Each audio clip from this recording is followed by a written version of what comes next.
ഞാൻ ഏകദേശം ഒരു 15 വർഷത്തോളം ആയിട്ട് ഈ ഇൻവെസ്റ്റ്മെൻറ്റ് മേഖലയിൽ ഉണ്ട് എന്നുള്ളതാണ്. പക്ഷേ ഈ 10-15 വർഷത്തിൻ്റെ ഇടയിൽ ഞാൻ സ്ഥിരമായിട്ട് കേൾക്കുന്ന ചില കഥകളുണ്ട്. ചില ആളുകൾ അവർക്ക് ഇൻവെസ്റ്റ്മെൻറ്റിനെ കുറിച്ചൊന്നും വലിയ ധാരണയൊന്നും ഉണ്ടാവില്ല. പക്ഷേ അവരുടെ കയ്യിൽ കുറച്ച് പൈസ ഉണ്ടാവും.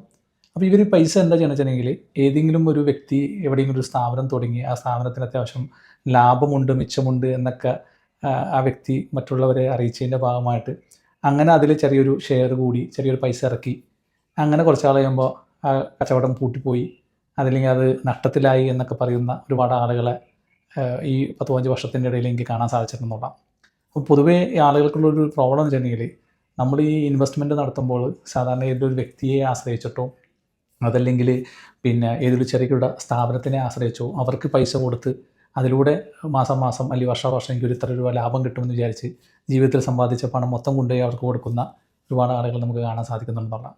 പക്ഷേ ഇതിൽ ബഹുഭൂരിപക്ഷം ആളുകളും കച്ചവടം പൂട്ടിപ്പോകുന്നതിൻ്റെ ഭാഗമായിട്ടോ നഷ്ടത്തിലാവുന്നതിൻ്റെ ഭാഗമായിട്ടോ അതിൽ ചതിക്കപ്പെടുന്നതിൻ്റെ ഭാഗമായിട്ടോ നഷ്ടത്തിലേക്ക് പോയവരാണ് എന്നുള്ളതാണ്. വളരെ റെയർ ആയിട്ടുള്ള ഒരു 10-15-20% ആളുകൾക്ക് മാത്രമാണ് അങ്ങനെയൊക്കെ ഇൻവെസ്റ്റ് ചെയ്തതിൻ്റെ ഭാഗമായിട്ടൊരു റിട്ടേണോ ലാഭമോ കിട്ടിയിട്ടുള്ളൂ എന്നുള്ളതാണ്. അപ്പോൾ ബഹുഭൂരിപക്ഷം ആളുകളും സത്യത്തിൽ നഷ്ടത്തിലേക്കാണ് പോയിട്ടുള്ളത്, ഇതിൽ ചതിയിലേക്കാണ് പോയിട്ടുള്ളത്. അപ്പോൾ നമുക്ക് ഇന്ന് ഇന്ത്യയിൽ അതല്ലെങ്കിൽ ഗൾഫ് നാടുകളിലൊക്കെ എല്ലാ ലീഗൽ ബൈൻഡിങ്ങോട് കൂടിയുള്ള നല്ല ഓപ്പർച്യൂണിറ്റികൾ, നല്ല അവസരങ്ങൾ ഇൻവെസ്റ്റ് ചെയ്യാനുണ്ട് എന്നുള്ളതാണ്.